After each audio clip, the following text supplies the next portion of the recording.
Mr. President, heads of state and government, honorable ministers, excellencies, ladies and gentlemen, I am a survivor of the Yazidi genocide, now a refugee. I was a villager who found herself ripped from her life of freedom and dreams to that of a slave without hope under the rule of the so-called Islamic State. When Daesh attacked us, they killed men and enslaved women.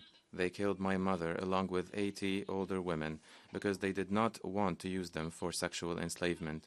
They killed 6 of my brothers and took me along with other 6,500 Yazidi women and children. They committed crimes against thousands of women in slave markets before the eyes of the international world, of the international community. I wished death so that I wouldn't see everyone I love killed or enslaved, or at best a refugee or displaced. After fleeing, I found myself in IDP in Kurdistan region, where 1.5 million refugees live under difficult conditions. I then moved to Germany as a migrant. Try to imagine, even for a moment, that you are refugees in camps. How would you be able to gain and get food for your family while your tent is drenched with water? How can you provide education and medical attention for your children while you are unemployed? Do you know when the happiest day in my life was?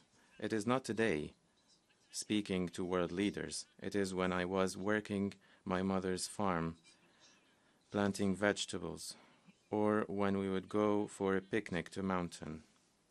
Those indeed were the happiest days. I met many refugees in Greece whose lives, freedom, and dignity have been destroyed. One of them said, and I quote, "There is no life here, and there is no place to return to." We are living a third world war, without naming it as such. Today, I want to convey to you a message from all victims around the world. You must know, as leaders, that whatever you do will impact either positively or negatively on the lives of simple people. You decide whether it is to be war or peace. You decide to give hope or suffering.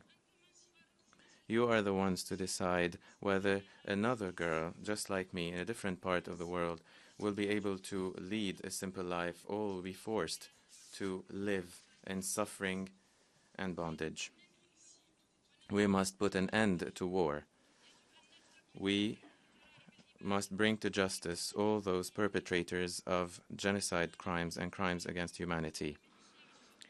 Terrorist organizations, including ISIL and Boko Haram, are the main reason behind the displacement of millions. We must eliminate all those monsters once and for all.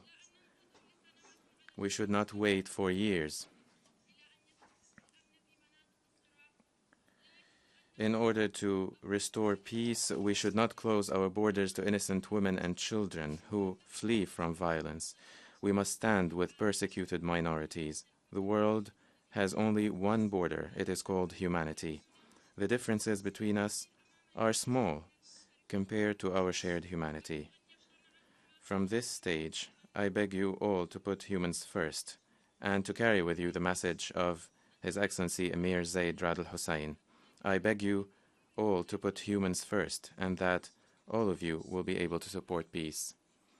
If beheadings, sexual enslavement, and children rape, if all those acts do not force you to move, when will you do that? You and your families are not the only ones to deserve life. We also deserve a life. Thank you.